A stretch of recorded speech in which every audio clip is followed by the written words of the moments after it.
Welcome to ZenBasket Builder. In this video, you'll learn how to add and use the different slider elements, one of the most powerful components for showcasing products, offers, and visuals inside your store layout.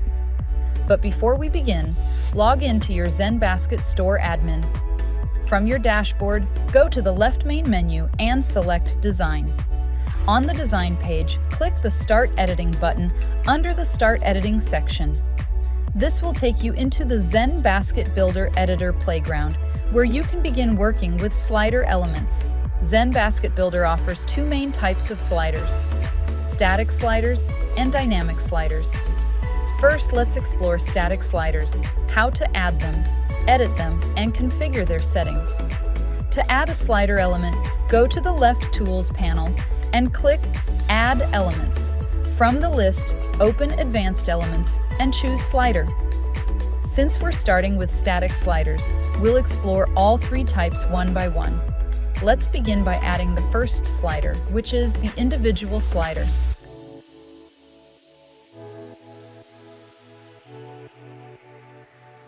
To add this, simply select the slider type from the list, drag it into your blank section, and drop it in the desired position.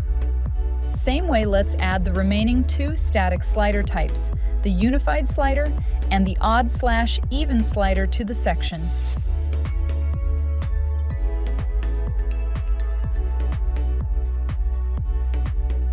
Now, let's take a look at the non-unified slider. The non-unified slider gives you complete freedom to design each slide independently. To edit this slider, click on the Settings icon. You will now be taken to the Slide Editor page. Here you can drag and drop any basic element from the left Tools panel and customize it inside the slide card. Each slide can have its own unique design, while elements like borders and backgrounds stay consistent across all slides.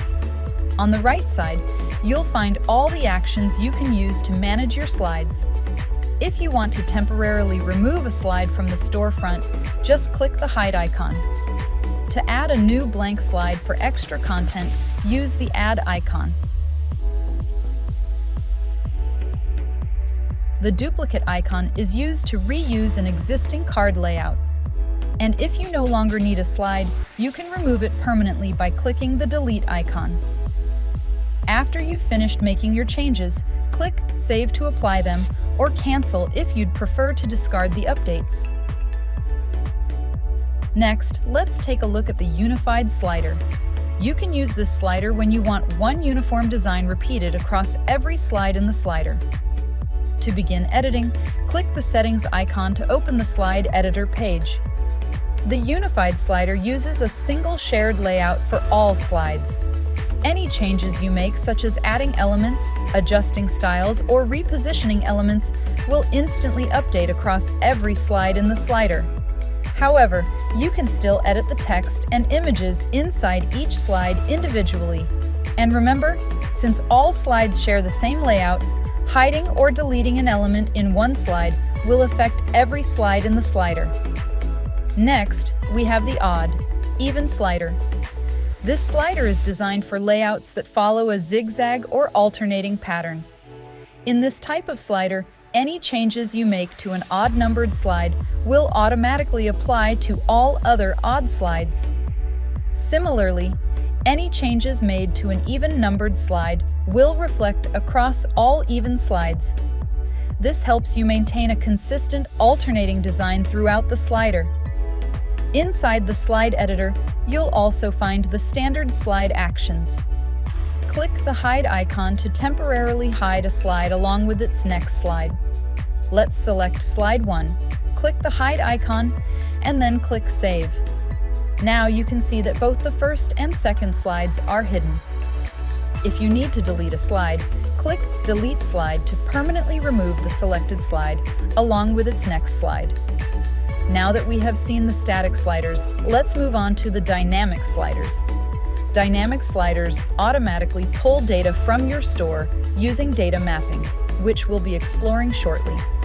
These sliders are ideal for product carousels, category sliders, testimonials, or blogs where content updates automatically. There are two dynamic slider types, data-driven unified and odd-even data-driven. Now let's start by dragging and dropping the data-driven unified slider from the list into the section. Once it's added, open the slide editor by clicking the settings icon. Because they use mapped data, the dynamic unified slider uses one shared layout for all cards. All visible content comes from data mapping. You can only edit fields that have been mapped. You can reposition mapped items and adjust layout properties, but not add new elements. Use this slider for automatically updated product displays with a consistent layout. Next, let's move on to the second type of dynamic slider, the odd-even data-driven slider. This slider supports alternating layouts similar to the static version. Let's add this slider to our section and then open the slide editor. Use this slider when you want a dynamic layout with alternating patterns like alternating product cards or any design where each group should follow a consistent but contrasting style. In this slider, the odd and even card groups share the same structure within their respective groups. The text and product content are automatically pulled in through data mapping.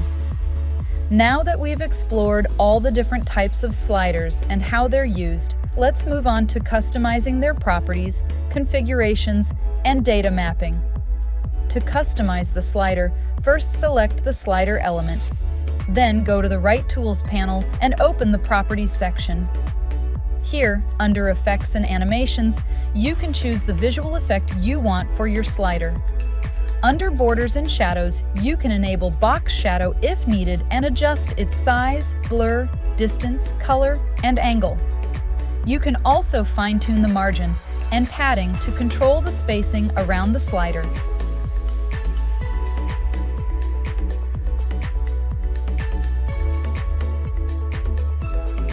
Under Slider Configuration, General Settings, you'll find several controls that define the slider's functionality.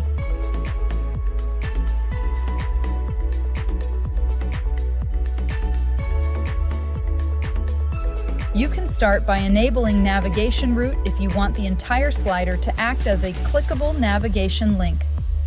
You can also turn on Show All Cards, which displays every card in the slider at once. Here, you can manually set how many cards you want visible at a time. If leaving this field empty, the slider will automatically adjust the number of visible cards based on screen width. Next, you can adjust the card gap to set the spacing between each card and use slide speed to control how fast each slide transition happens. Under Slider Mode, you can choose how the slider behaves. If you select the standard slider mode, slides will move when the user clicks on the navigation arrows. If you choose without slider, the cards will simply be wrapped like a list. The Animation Control section lets you set how the slider moves. You can choose manual control if you want slides to move only when clicked, or you can switch to autoplay with timer, where the slides advance automatically at timed intervals. When using this mode, you can choose the slide direction and then set up the autoplay interval to define how often the slides should move. You also have autoplay without timer, where the slider moves continuously on its own. In this mode, the movement is driven entirely by the slide speed you set earlier. There's even an option to enable pause on hover, which stops the slider movement whenever a user hovers over it. Here, let's go with the manual control option. You can enable circular slide if you want the slider to loop endlessly. Or you can turn on dots navigation and choose where the dots appear. Under Slide Unit, decide whether each slide moves by the width of a single card or by the full width of the slider. Choose a navigation style.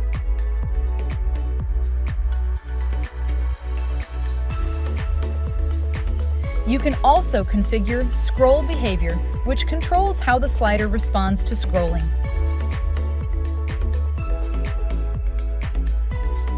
And finally, you can choose the arrow style and arrow placement to define how and where the navigation arrows appear on your slider layout.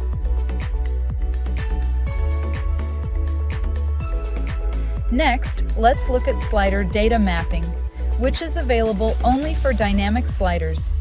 Since you can't drag and drop elements inside dynamic slider cards, this feature lets you pull in real data directly from your store. To get started, go to the Right Tools panel and click Slider Data Mapping. First, choose a service name. This is where your data will come from. You can select products, categories, testimonials, brands, blogs, deals, or any locations you've created in your ZenBasket store. Next, choose the API name linked to the service you selected. Then, select the data fields you want to display in your slider cards. These fields might include data depending on the service and API. Once you've mapped the fields, the data will automatically appear inside each card of the dynamic slider. You can reposition the fields and adjust them, just like any other mapped element. And that's everything you need to know about the slider element in ZenBasket Builder. Try different slider types to create beautiful functional layouts for your online store. Thank you for watching, and we'll see you in the next video.